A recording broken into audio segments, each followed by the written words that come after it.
অখিল গগৈ ডাঙৰীয়াই যদি মিছা কথা কৈছে, যিহেতু অখিল গগৈ ডাঙৰীয়া বিৰোধী দলৰ বিধায়ক, তেওঁলোকৰ কাৰণে ভালে হ'ব। অখিল গগৈ ডাঙৰীয়া প্ৰমাণ কৰক, অখিল গগৈ ডাঙৰীয়া মিছা কথা কৈছে বুলি প্ৰমাণ কৰিবৰ কাৰণে একো অসুবিধা নাই।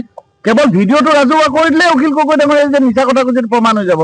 বিজেপিয়ে যিটো কথা কৈ আছে, যদি সেইটোৱে হয় প্ৰমাণ কৰক, কাৰণ অখিল গগৈটো বিৰোধী বিধায়ক হয়। বিৰোধী বিধায়কৰ বিৰুদ্ধে তেতিয়া ভালে হ'ব তেওঁলোকৰ। সেইকাৰণে প্ৰত্যাহ্বান জনাইছো, সদায় কৈছে যে ৰাজহুৱা দিলীপে কৈছে যে সেইটো স্ক্ৰীনশ্বট তেওঁলোকে ভিচি কৰা সময়ছোৱাত কাৰ্যকৰ স্ক্ৰীনশ্বটৰ কথা, ভিডিঅ' কনফাৰেন্সৰ স্ক্ৰীনশ্বটটো। সেইকাৰণে আমি প্ৰত্যাহ্বান জনাও যে স্ক্ৰীনশ্বটটো বাদ দিয়ক, ভিডিঅ' কনফাৰেন্সৰ ভিডিঅ'টো ৰাজহুৱা কৰক। অখিল গগৈ ডাঙৰীয়াই যদি মিছা কথা কৈছে সেইটো প্ৰমাণ হৈ যাব।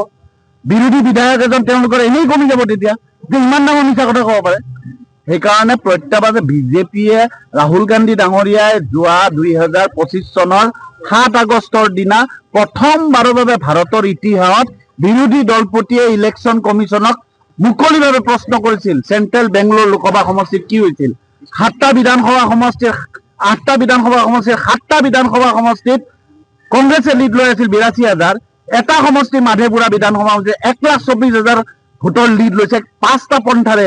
সেইটো চবেই জানে যে এটা হ'ল আইডেন্টিটি কাৰ্ড, এটা হ'ল নতুন ভোটাৰৰ নামত 70 বছৰীয়া এগৰাকী মহিলাৰ নাম ভৰাই দি, আৰু এটা হাউচ নাম্বাৰ, দুটা হাউচ নাম্বাৰ, কেইবাটাও আছে। তেওঁ উদাহৰণ দিছিল দুটা হাউচ নাম্বাৰ, এটাত 400 কিমান, এটাত 300 কিমান মানুহ। এইকাৰণে আজি প্ৰমাণ অখিল গগৈ ডাঙৰীয়াই যেতিয়া এইটো ৰাজহুৱা কৰিলে, কৰাৰ পিছত সম্পূৰ্ণ এইটো প্ৰমাণ হৈ গ'ল যে ৰাহুল গান্ধী ডাঙৰীয়াই কোৱা কথাটোৰ যে যুক্তি আছিল, সেই কথাটো এতিয়া স্পষ্ট হৈ গ'ল।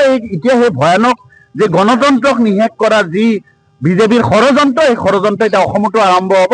অসমত এইবাৰ তেওঁলোকে জোৰ জুলুম কৰি তেওঁলোকৰ নিজৰ মইমতালিৰে একনায়কত্ববাদেৰে তেওঁলোকে এটা সকল গণতন্ত্ৰ প্ৰতিষ্ঠা কৰিব বিচাৰে। এইটো হ'ব দিব নোৱাৰো। আমাৰ সকলো শীৰ্ষ নেতা বিৰোধী ৰাজনৈতিক দলৰ, আজি প্ৰাক্তন মন্ত্ৰী ৰিপুণ বৰা ডাঙৰীয়া আছে, ৰকিবুল হুছেইন দেৱ আছে, আজি বিশিষ্ট জাতীয়তাবাদী নেতা লুৰিণজ্যোতি গগৈ ডাঙৰীয়া আছে, মীৰা বৰঠাকুৰ ডাঙৰীয়া আছে, আমাৰ গোবিন্দ চেতিয়া ডাঙৰীয়া আছে।